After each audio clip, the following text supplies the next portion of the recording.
Composting is one powerful opportunity for us to create fertile soil in our veggie gardens. And it's made very simple with the help of our red wriggler worm friends here, the Eisenia fetida. So that would be a red wriggler here. These are a bunch of red wrigglers. They love to come in bundles and hang out together.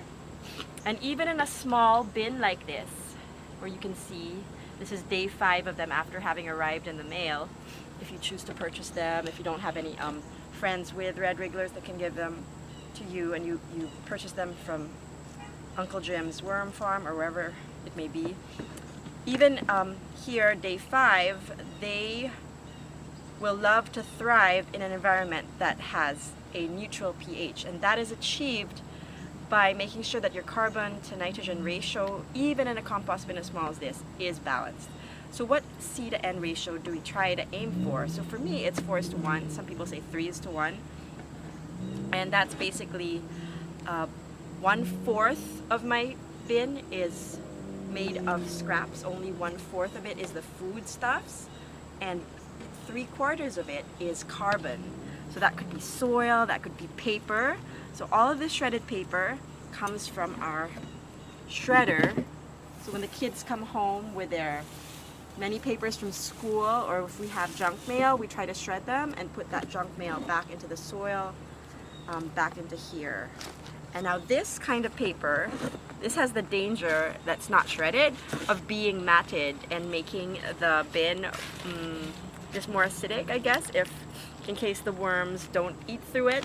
So it's always best in cases like this to just kind of try to tear this as small as you can so the worms can digest, and just to help them along a little bit, because otherwise it'll take forever for this bin to decompose and become the nice fertile soil that you want to have. Now, some things to consider when you have this bin are that you don't want this bin to get anaerobic. That means you don't want it to get matted. You want to stir this like every so often, every 3 days, every 4 days, whenever you remember. Not like once a week. I think that might be, you might have, as often as you go and add scraps to it, you should stir this compost bin. And by doing that, you make that process a little bit more airy for the worms to breathe in, for the soil to be loose. And that's the top bin. The bottom bin here, as you can see, that's pretty wet. And so you want this not to be this wet, and you want to stir it. So this is almost finished compost, except for a few eggshells that are here. Oops, sorry wormies. Some of my worms are escaping, which is fine, except that I do want to increase their population in this bin so that I can spread them around the garden. Now you'll also notice there's some grubs here. You see those white grubs, and these are the larvae of black soldier flies. If you have chickens in your garden, these are wonderful treats for your chickens.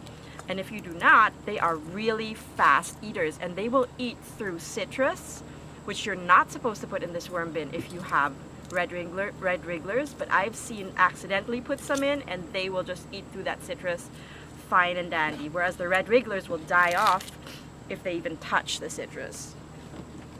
Now the very bottom of this worm bin, so in this case, because it's so dark and damp, I would like to add more carbon in this.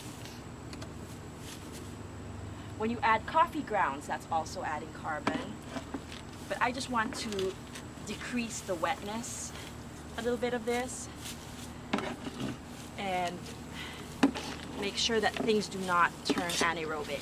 So probably gonna try to do that and help things along.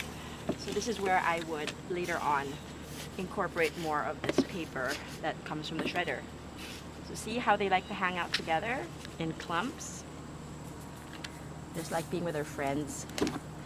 And underneath, aha, we see both the red wrigglers and the black. This is our finished product. Now this is the rich, yes, hello, go away black fly soldier.